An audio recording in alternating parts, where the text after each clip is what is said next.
Hello and welcome. My name is Zaid. I'm an ethical hacker, a computer scientist, and I'll be your instructor in this course.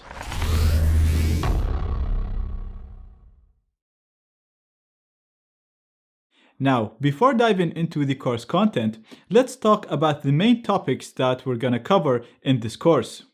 So, we're going to talk about privacy, anonymity, the dark web, and security. I chose to cover all of these topics in one course because I think they are very related, and sometimes on the internet it's very difficult to achieve one of them without the others. So, starting with the first one, privacy means that no one knows what you do. For example, when you go and enter your house, people can see that you entered your house, but they don't know what you do inside the house. Therefore, you're private.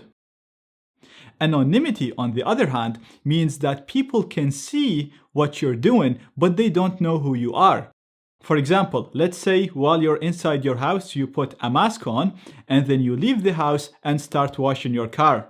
Now, people can see that there is somebody washing the car, so they can see what you're doing, they can see the activity, but they don't know who is that person washing the car because you have a mask, therefore you're hiding your identity.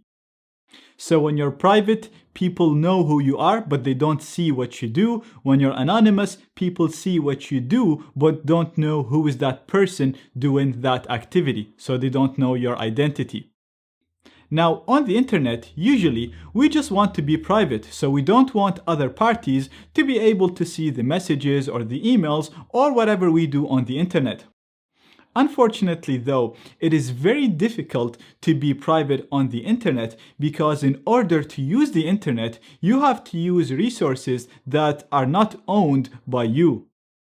So you have to use an internet service provider, and when you're accessing websites or using services, you're using servers owned by these services or by third parties. Therefore, you can't really control how your data is being handled. For example, let's say you try to go to google.com. This request will first of all pass through a number of stops or a number of routers. It'll go to your internet service provider. Again, it'll pass through a number of routers and a number of stops, and eventually reaches Google servers, which again are not controlled by you. And then you get your response through a similar route.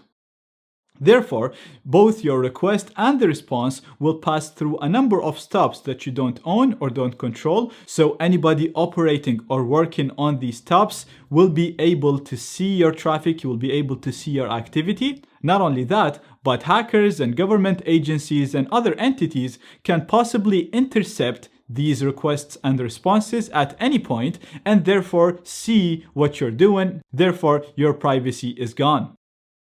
So, we use encryption whenever possible in order to improve our privacy, but like I said, there will be some points and some situations where it is just not possible to be private. Therefore, the best solution is to try to become as anonymous as possible. So if anybody manages to intercept our data, they won't be able to link it to ourselves or to our identity.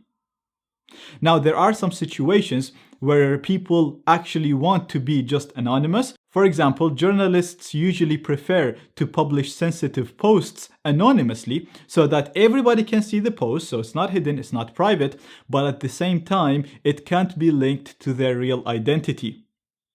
This way, the post will be linked to some kind of identity, so it will be linked to a fake name or simply just numbers or a ghost profile, but it is linked to some kind of identity. Therefore, this is known as pseudo-anonymity.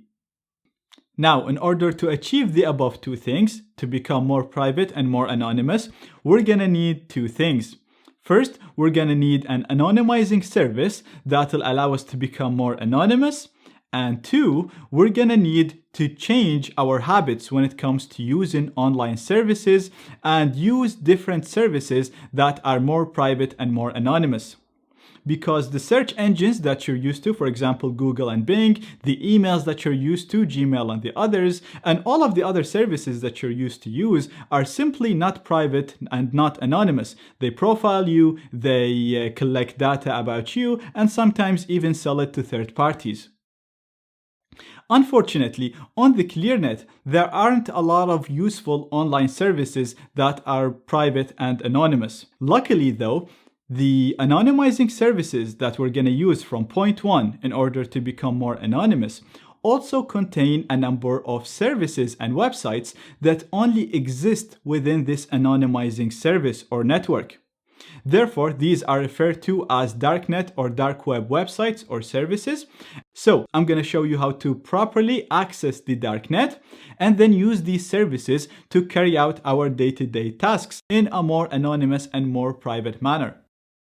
Last but not least, I also wanted to cover security in this course because you cannot be private and anonymous if you're not secure. Even if you're using the best privacy methods, the best anonymity methods, the best VPNs, multiple proxies, and so on, if somebody manages to hack into your computer, then first of all, they'll be able to see all of your files and see your activity, so you're not private. And they'll also be able to bypass whatever methods you used to become anonymous and de-anonymize you. That's why, like I said, you can't really be private and anonymous without being secure. And by being private and anonymous, you're going to have to use some darknet services. Therefore, I'll have to teach you how to access the darknet and use it. So the four topics really click with each other, and when you learn these topics, you'll be able to use them and apply them in different situations. You might be at a scenario that I can't think of that requires you to be a little bit private or anonymous. So you'll be able to learn whatever techniques I teach you in here in terms of anonymity or privacy and apply them to whatever situation that you're in.